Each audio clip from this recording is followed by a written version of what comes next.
ni pi ni July som ni le sagi tunia ding lai sang thomun Korean khatna alian li aneu kwa pan som le thum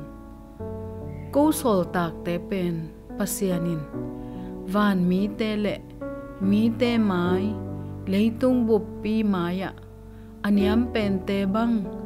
si thu khen na thuak mi te bangin hong la khia hi chin ka ngai sun hi Korean khatna alian li aneu kwa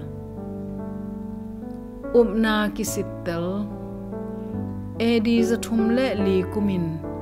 rom kumpilian max mia in nikomedia khopi sunga galzo na to honglu thi to galzo na hangin mi pi te in milim pasien te tunga lungdam ko dingin akai khop uchangin aman pasien khat bik abia por pi khat ji simlo mi he pe to laya ki helu hi kumpilian max miam biak in sunga lutin jaisu au na u anusia tule god biak na pan peng thei ding chi ai hangin kwa ma in manglo a hi manin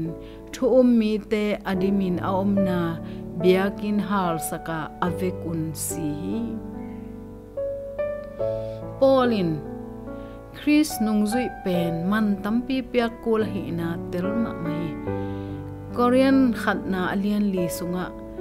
Greek mi te khopi Koreana teng thum te chipan na to khau takin tai to hi sol tak te in Jesu ading amau na hangin leitung bup pi i edinga mi hem pe mu dinga ki koi te a hi na u pula ko hi to ma bangin pi ta in zong ei te tang ding in Jesu in bang za in thuak chi hong phok ki sakhi ko siat a thuak lai tak Jesu in kwa ma ko sakik lo chi a gimna atwa lai tak kwa ma law phon lowin thu man takin a khen pa kyanga ama ma na ki a phi chi tuni dong in Jesu om te in ama na hangin gen thei na thwa ku hi ni komedia mi te ma bangin lungdam na thu hangin bor siat na anatel zok ma bangun eite mai ngat langpan na khem pe Chris yu na i that na lakhetek ni inun tak na pen thu man takin akhen ipa kyanga e ap thei nom na hangin thuma lo pia hong ki bor manin bangunin thu king nom na lung sim nei na hiam pasian pen hu pa chi in bang chi up na hiam